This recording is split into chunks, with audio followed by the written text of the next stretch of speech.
Hola chicos, ¿cómo están? Muy bienvenidos y muy buenos días, muy buenas tardes o muy buenas noches según sea la hora en que ustedes están viendo esta video clase. Y en esta oportunidad vamos a profundizar sobre el mundo de la fisiología y en particular acerca de la glándula tiroides. Vamos a dejar expresado cuáles son los contenidos que vamos a estar repasando en esta oportunidad. Y como siempre, para poder orientarnos, vamos a partir con una breve introducción. Las hormonas tiroideas son sintetizadas en una glándula llamada la tiroides, ubicada en la zona del cuello. Esta tiene células epiteliales foliculares, donde cada folículo mide aproximadamente entre 200 a 300 micrómetros. Y estos folículos están compuestos por la membrana basal y la membrana basal tiene contacto con los capilares. De esa manera entonces permitimos que una vez que se logra sintetizar esta hormona tiroidea, ya sea la T3 o la T4, esta pueda llegar al torrente sanguíneo. Si esto lo vemos acá en esta esquemita, vamos a ver entonces que la membrana basal va a ser esto que se encuentra en la parte más exterior de este folículo. Pero también vamos a encontrar la luz folicular, también conocida como coloide. Y es acá donde vamos a encontrar la T3 y la T4 unida con tiroglobulina que se encuentra almacenada para su liberación cuando eventualmente en algún momento haga falta. Y el coloide va a corresponder a todo esto que estamos indicando en su interior. Todo esto que se encuentra acá es el coloide. Y estas células que se encuentran acá son entonces las células foliculares. Entonces, reitero, la parte más externa es la membrana basal que tiene contacto con el capilar sanguíneo para que entonces pueda salir la T3 y T4 y también para poder recibir el yodo que viene desde la dieta. Y la luz folicular, que es la zona interna, que es una especie como de patio en común que tienen estas células epiteliales foliculares, que va a ser el lugar donde se va a generar la segunda parte de la síntesis de las hormonas tiroideas y también donde van a quedar almacenadas para quedar esperando una vez que llegue el estímulo para ser liberadas. ¿Y cuáles son estas hormonas tiroideas? Algo ya hemos mencionado en estos minutos que llevamos conversando, que es la T3, que en realidad deberíamos llamarla triyodotironina, y también tenemos la tiroxina, también conocida como T4, que en realidad deberíamos llamarla como la tetrayodotironina. Para comprender el funcionamiento de estas hormonas tiroideas hay que entenderlo como un proceso que es altamente complejo. De hecho, lo vamos a entender cuando vayamos avanzando en esta presentación, ya que hay ciertas características que tienen que cumplirse para poder sintetizarlas como corresponde. Primero, requiere de la ingesta de yodo en la dieta. Por lo tanto, ya podemos saber que una persona que no ingiere suficiente yodo podría entonces llegar hasta un hipotiroidismo, porque entonces generaría una menor cantidad de hormonas tiroideas. Así también como alguien que consume un exceso de yodo, podría entonces llevarlo a un hipertiroidismo porque estaríamos generando una gran cantidad de hormonas tiroideas. También una cosa importante, que hay una parte de la síntesis de las hormonas tiroideas que se da a nivel intracelular y otra parte se da en una zona extracelular, particularmente lo vamos a ver que esta segunda parte, la parte extracelular, se produce en el coloide y vamos a ver que una vez que se sintetizan estas T3 y T4, queda entonces almacenada en la luz folicular esperando el estímulo tiroideo. También otro elemento importante es que la principal secreción de la glándula tiroidea es la T4, sin embargo, esta se trata de la forma no activa de la hormona tiroidea. Y una vez que ya entonces hemos logrado comprender algunos aspectos generales de lo que significa la hormona tiroidea y de dónde viene, hay que entonces comprender cómo se sintetiza, cómo se crea y cómo se generan estas hormonas tiroideas a nivel de la glándula tiroides. La biosíntesis de las hormonas tiroideas es un proceso que es bastante complejo, pero que vamos a tratar de ir simplificándolo a través de describir cada una de sus etapas. Primero, la etapa 1, que se conoce o se describe como la síntesis de la tiroglobulina, que le fui ahí indicando a un costado el número para poder ir identificando dónde se produce cada proceso. La etapa 1, que es la síntesis de la tiroglobulina, a nivel del retículo endoplasmático rugoso, aunque en realidad deberíamos decir el ribosoma y el aparato de Golgi de la célula folicular, va a sintetizar la tiroglobulina. ¿Y cómo se genera la tiroglobulina? A través de la unión de una tirosina con una glucoproteína, que se ve entonces a este nivel. Una vez que el ribosoma y el aparato de Golgi ha sintetizado las tiroglobulinas, las va a almacenar en vesículas. Y estas vesículas salen en dirección hacia la luz folicular, es decir, quedan a este nivel.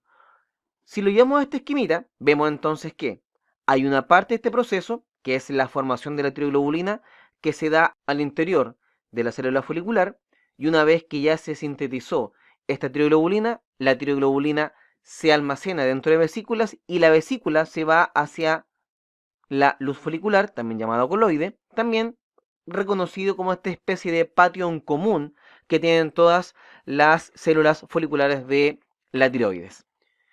Y una vez que la tiroglobulina que se encuentra en vesículas se encuentra en la zona de la luz folicular, también llamado coloide, va a quedar esperando poder unirse con el yodo. Y como ya logramos entender, y por lo que yo recién comentaba, sabemos que para poder continuar con este proceso no hace falta yodo. La etapa 2 corresponde a la etapa bomba de yodo, aunque en realidad uno debería decir un ion de yodo. Este yodo, que viene de la sangre y que busca meterse al interior del líquido intracelular, pasa a través de transporte activo, dado que la concentración de yodo dentro de la célula es mayor a la concentración fuera de la célula. Por lo mismo, entonces, es que este yodo que viene por la sangre tiene que pasar por un transportador de yodo para ingresar hacia la célula folicular, tal como lo estamos viendo acá. Viene el ion de yodo a través del vaso sanguíneo y para poder ingresar al interior de la célula folicular, por acá tiene que haber cruzado gracias a un transporte activo. Cabe destacar que en pacientes que tienen una disminución en la ingesta de yodo, se puede observar un aumento en la bomba de yodo en forma compensatoria. Sin embargo, esta forma compensatoria tiene un límite que en caso que sea superado, entonces dificultaría el proceso de la generación de las hormonas tiroideas, lo que entonces podría llevar eventualmente más adelante a un hipotiroidismo. Luego tenemos la etapa 3, y la etapa 3 corresponde a la oxidación del ion de yodo hacia la molécula de yodo. Aquí se produce cuando el yodo en forma de ion que se encuentra al interior de la célula folicular sale en dirección a el coloide, sale entonces en dirección a esta luz folicular. Al momento en que sale desde la célula folicular hacia la luz folicular, este ion de yodo se ve afectado por la presencia de la peroxidasa tiroidea, y la peroxidasa tiroidea hace la transformación desde el ion de yodo hacia una molécula de yodo. ¿Cómo se produce esto? Como lo estamos viendo acá en esta esquemita, primero tenemos el yodo dentro de la célula folicular y una vez que quiere llegar hasta la luz folicular, es afectada por la enzima peroxidasa tiroidea, transformándola desde un ion de yodo hacia una molécula de yodo. Luego tenemos la etapa 4. Y la etapa 4 se conoce como la organificación de la molécula de yodo. Y es en este proceso donde se van a combinar los dos caminos iniciales. Recuerden que en un primer camino teníamos la síntesis de la tiroglobulina a partir de la tirosina y a partir de una glucoproteína, formando entonces esta tiroglobulina que se mete dentro de vesículas y que después posteriormente queda a nivel de la luz folicular. Pero también teníamos un segundo camino, que viene el ion de yodo a través de la circulación sanguínea, por un transporte activo ingresa a la célula folicular, y una vez que este ion de yodo se encuentra en la célula folicular, sale en dirección hacia la luz folicular y se ve afectado por la presencia de la peroxidasa tiroidea, transformándola desde ion de yodo a una molécula de yodo. Aquí, en este momento, donde entonces tenemos el encuentro de los dos caminos iniciales, es que vamos a observar que se va a unir la molécula de yodo con la tirosina de la tiroglobulina. Recuerden que la tiroglobulina tiene un componente que es tirosina. Y al unirse la molécula de yodo con la porción tirosina de la tiroglobulina, se forma la monoyodotirosina, conocida como el MIT. Y también se puede formar la diyodotirosina, conocida como el DIT. Por si acaso, chiquillos, para que les quede muy claro y tratar de hacerlo lo más esquemático dentro de lo dificultoso que se hace, es que durante toda la conversación que hemos tenido, cada vez que me refiero particularmente a el componente asociado a la tiroglobulina, he puesto flechas de color verde, y cuando hablo de lo que proviene del yodo, le he puesto entonces un color anaranjado. ¿Y por qué le pongo entonces estos dos colores a este cuadro que es la monoyodotirosina conocida como el DIT y la diyodotirosina conocida como el DIT? Porque sabemos que estos dos productos resultan de la unión de la molécula de yodo más la porción tirosina de la tiroglobulina.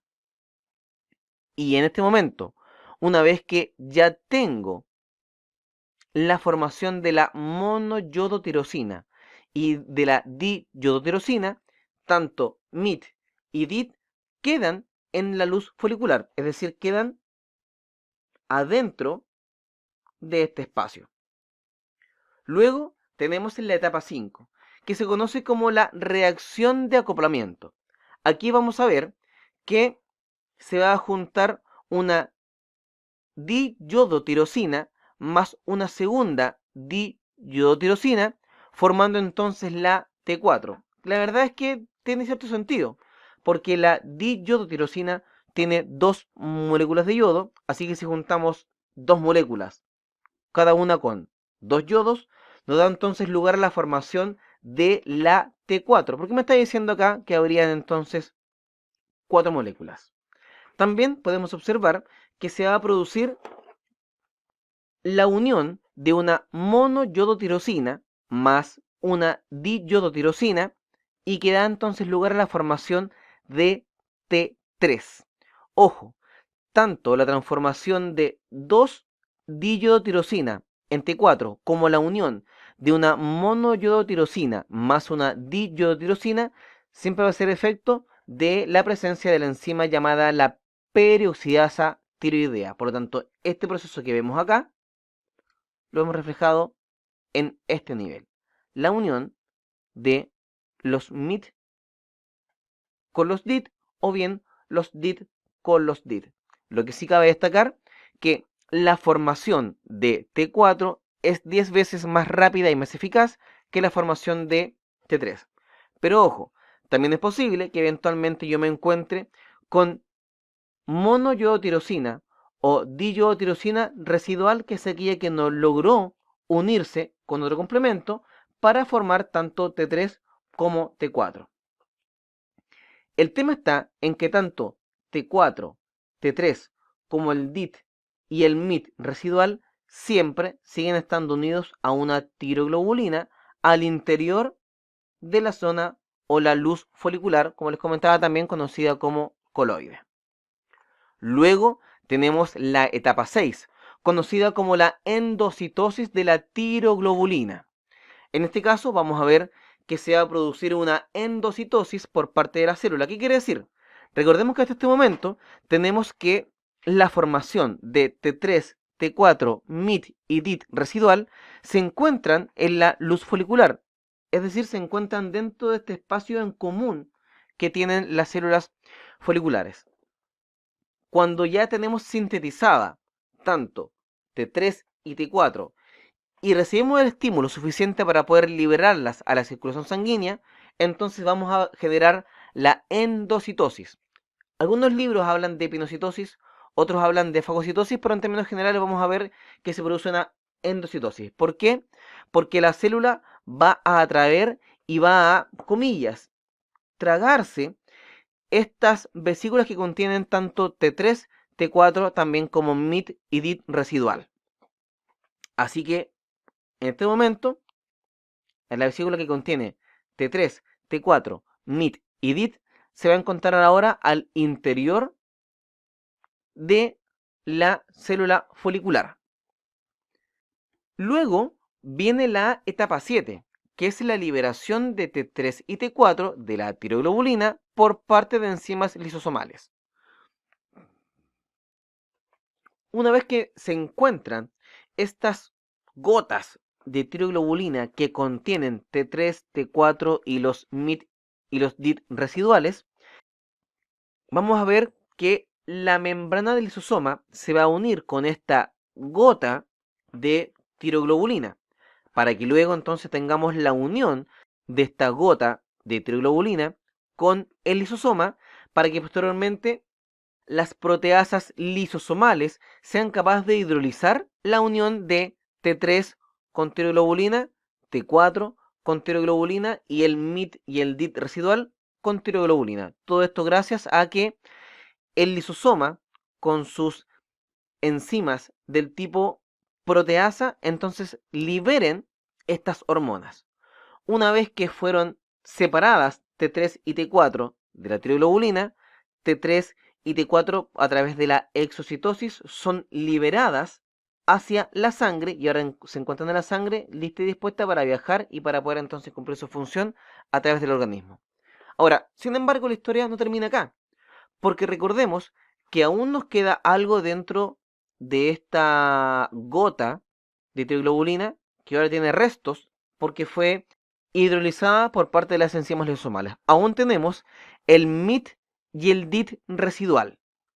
Y por lo mismo, como reconocemos que nos quedó tanto MIT como DIT del tipo residual, vamos a desyodar el MIT y el DIT, que quiere decir que vamos a sacar el yodo de estos elementos.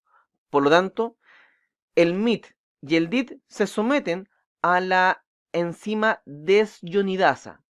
Y esta enzima desyonidasa separa en tiroglobulina y en un ion de yodo. Por lo mismo, vamos a observar que este ion de yodo que se separó del MIT y el DIT residual, literalmente lo podemos reciclar porque también se une al conjunto de iones de yodo que están listos y dispuestos para salir a la luz folicular y transformarse en una molécula de yodo para entonces unirse con la tiroglobulina a nivel del coloide y entonces así permitimos literalmente el reciclaje de aquel ion de yodo que no haya sido utilizado durante la formación de T3 y T4. Así que, solamente a modo de resumen muy rápido, los aminoácidos a nivel del ribosoma y del aparato de Golgi de la célula folicular dan lugar a la formación de la tiroglobulina formada por tirosina más una glucoproteína que se almacenan dentro de vesículas y la vesícula entonces se libera a nivel de la luz folicular.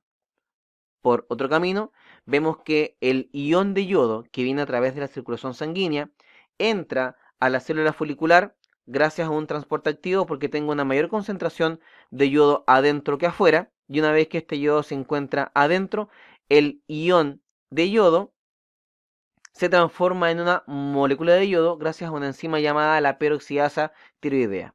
Una vez que tengo la formación de la molécula del yodo, el yodo queda entonces también en la luz folicular. Una vez que se me encuentra la tiroglobulina con el yodo a nivel de la luz folicular, se unen formando tanto el diyodotirosina, conocida como el DIT, y la monoyodotirosina, conocida como MIT. Y va a ser aquí a nivel de la luz folicular donde se van a unir DIT más DIT formando T4, o bien se va a unir DIT más MIT formando T3. Y además también vamos a encontrar DIT y MIT residual. Todo esto siempre unido a la tiroglobulina y queda entonces almacenado a nivel de la luz folicular, esperando entonces que ante cualquier estímulo me pidan la liberación de T3 y T4, que lo vamos a poder hacer rápidamente porque ya está sintetizada, ya está lista y dispuesta para ser liberada.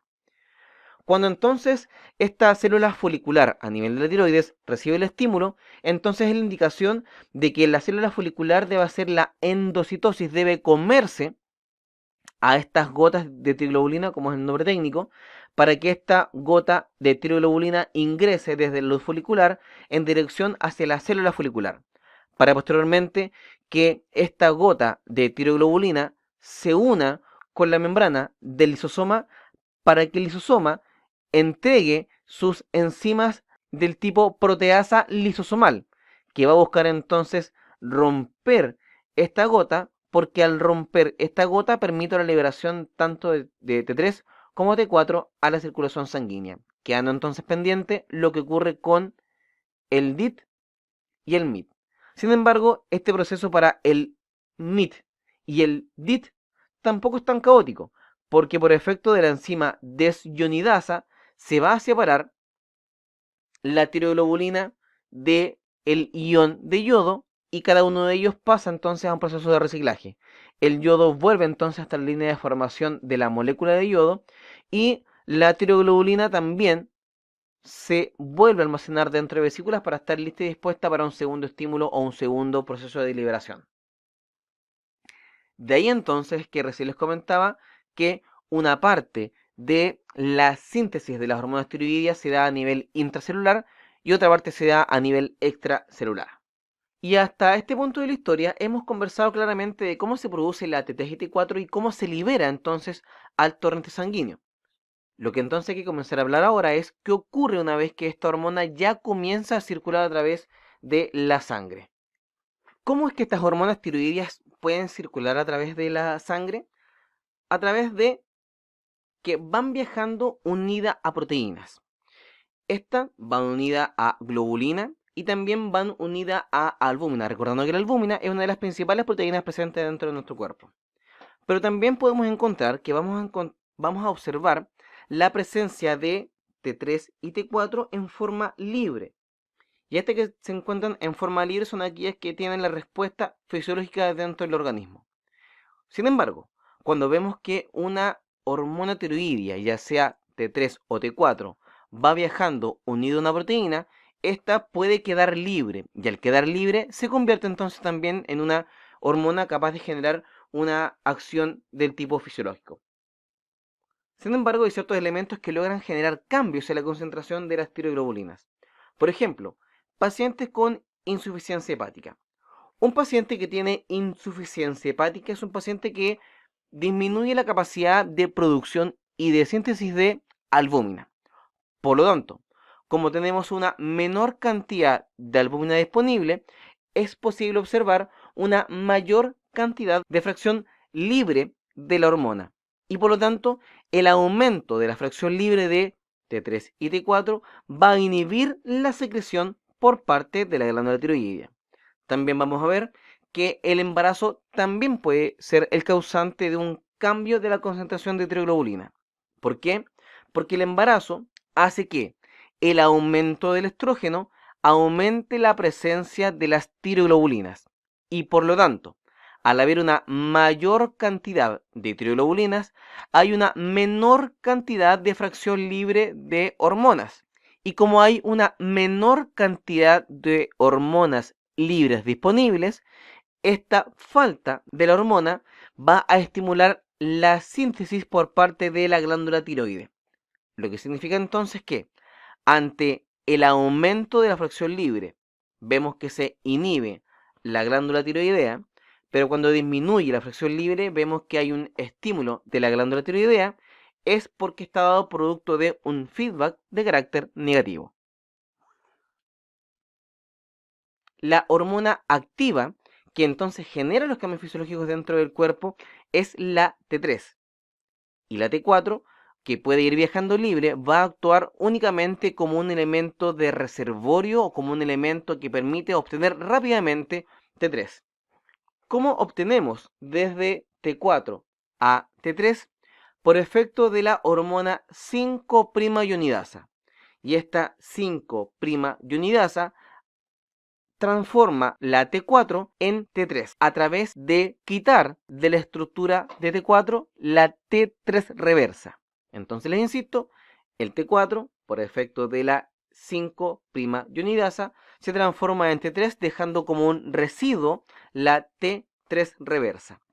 Y va a ser la T3 la que tiene entonces la acción fisiológica dentro del organismo, y la T3 de reserva, la verdad es que no se conoce muy bien cuál es su función. ¿Cuáles son los factores que pueden estar afectando la secreción por parte de la glándula tiroidea para la generación de hormonas tiroideas? Uno, como factor estimulante, es la presencia de la TSH, inmunoglobulinas estimuladoras de la tiroides, incremento de la concentración de las tiroioglobulinas, como por ejemplo un paciente que esté cursando con un cuadro de embarazo.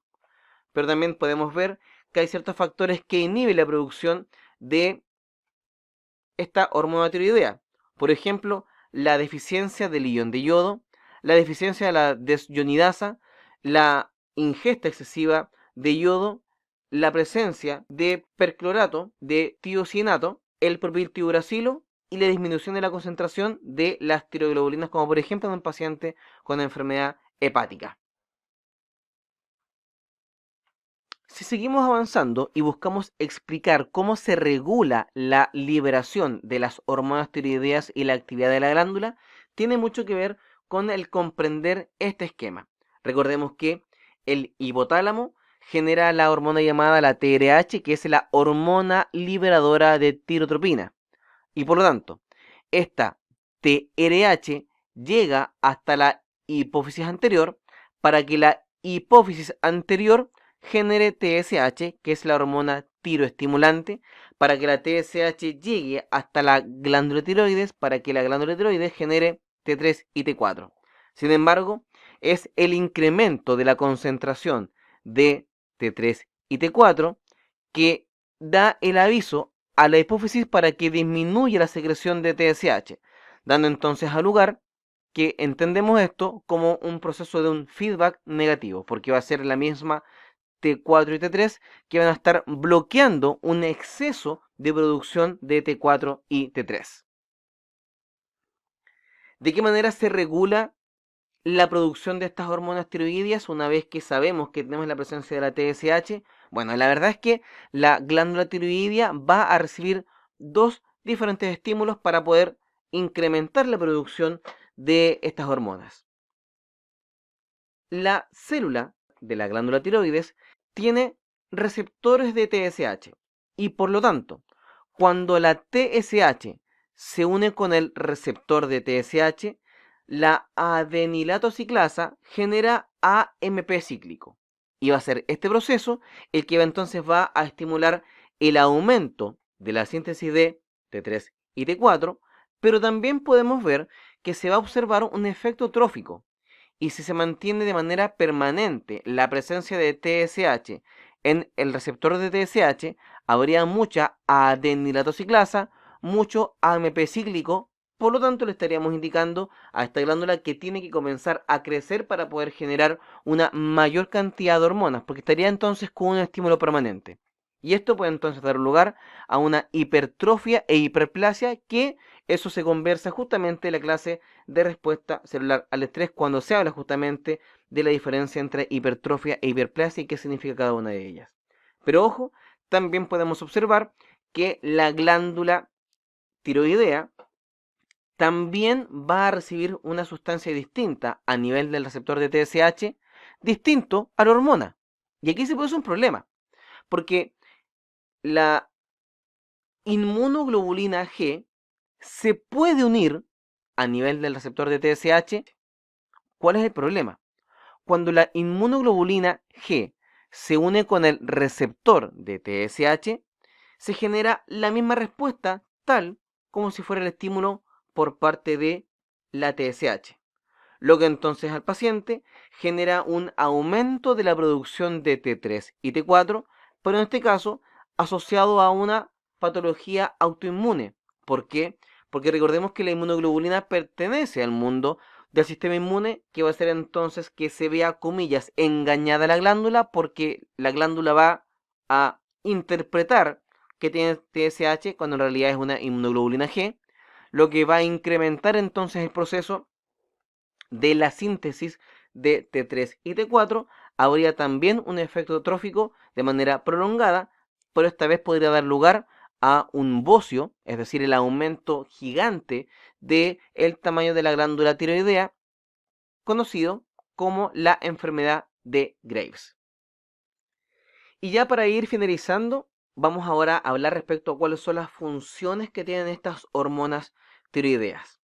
Una función importante que vamos a observar es que logramos ver el aumento de la tasa metabólica basal, que se caracteriza por el aumento de la síntesis de los productos metabólicos.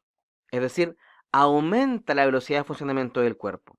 Y por lo mismo vemos que hay un aumento de la temperatura corporal. También hay un aumento de la actividad de la bomba sodio-potasio TPasa, lo que entonces da lugar al aumento del transporte activo, y como aumenta el transporte activo, incrementa también el consumo de oxígeno. Y como se incrementa el consumo de oxígeno, también requiero entonces de poder movilizar una mayor cantidad de oxígeno a través del cuerpo. Esto ocurre en todo el cuerpo, a excepción del cerebro, vaso y las gónadas. También vamos a observar que se va a producir una mayor absorción de glucosa por parte del tubo digestivo.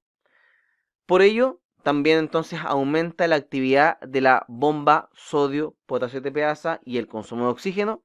También vamos a ver que se produce una gluconeogénesis, lipólisis y proteólisis. Y también vamos a ver que hay un aumento del catabolismo, lo que lleva a una disminución de la masa muscular. También vamos a ver algún tipo de cambio a nivel de la acción a nivel cardiovascular, porque la presencia de hormonas tiroideas lo que hace es aumentar el gasto cardíaco, y cuando se aumenta el gasto cardíaco se deriva en el aumento de la demanda de oxígeno por parte del corazón. ¿Y por qué se da entonces este aumento del gasto cardíaco? Por el aumento de la frecuencia cardíaca, el aumento de la contractibilidad, el aumento de la actividad beta adrenérgica a nivel del corazón, el aumento del funcionamiento del retículo sarcoplásmico, es decir, aumenta e incrementa la intensidad de la contracción del corazón, y también porque aumenta el funcionamiento de la bomba calcio ATPasa. También se puede observar que va a aparecer una vasodilatación de los lechos vasculares del músculo esquelético, lo que entonces genera una disminución de la resistencia periférica, que se traduce entonces y conlleva un aumento de la perfusión a nivel periférico del músculo esquelético. Y también fomenta la activación de una mayor síntesis de catecolaminas por parte de la médula suprarrenal, lo que se traduce en el aumento del funcionamiento del sistema nervioso autónomo simpático. También la acción tiroidea tiene mucho que ver con el proceso de crecimiento, dado que actúa en conjunto con la hormona de crecimiento y también actúa en conjunto con la somatomedina para promover la formación de hueso. También es posible observar que las hormonas tiroideas tienen un gran funcionamiento a nivel del sistema nervioso central, e incluso son indispensables para el proceso de modulación del sistema nervioso central perinatal.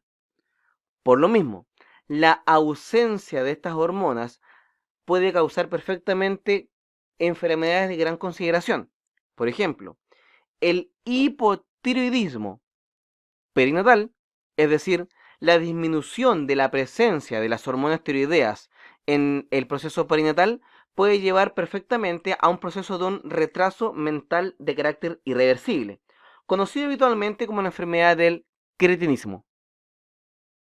Pero también podemos ver que se produce una disminución de la presencia de hormonas tiroideas en un paciente adulto, sería entonces un paciente con hipotiroidismo, generando entonces una menor capacidad mental, dado que, en términos muy generales, las hormonas tiroideas se encargan de lograr controlar el funcionamiento del metabolismo del cuerpo. Por lo mismo, un paciente que tiene un hipertiroidismo es un paciente que baja mucho de peso? Porque su metabolismo es muy rápido. Un paciente que tiene un hipotiroidismo es un paciente que sube de peso porque su metabolismo va más lento. Además también, y finalmente, las hormonas tiroideas también tienen que ver con el sistema nervioso autónomo, principalmente a nivel del simpático, dado que la presencia de las hormonas tiroideas fomenta la liberación de catecolaminas por parte de la médula suprarrenal. Y recordemos que las catecolaminas son el principal neurotransmisor del sistema nervioso autónomo simpático. Por lo tanto, a mayor hormonas tiroideas, mayor generación de catecolaminas, y a mayor generación de catecolaminas, mayor funcionamiento del sistema nervioso autónomo del tipo simpático. Lo que también entonces explica por qué pacientes que tienen un hipertiroidismo tienen habitualmente arritmias, taquicardia e hipertensión. Se da entonces porque tenemos un aumento de la liberación de catecolaminas, y un paciente con hipotiroidismo es un paciente que tiene habitualmente bradicardia o cuadro de hipotensión, porque a menor cantidad de hormonas tiroideas, menor liberación de catecolaminas, y a menor catecolaminas, menor funcionamiento del sistema nervioso simpático. Entonces, de esta manera podemos estar orientándonos respecto a lo que significa el funcionamiento de la glándula tiroides y las hormonas tiroideas T3 y T4.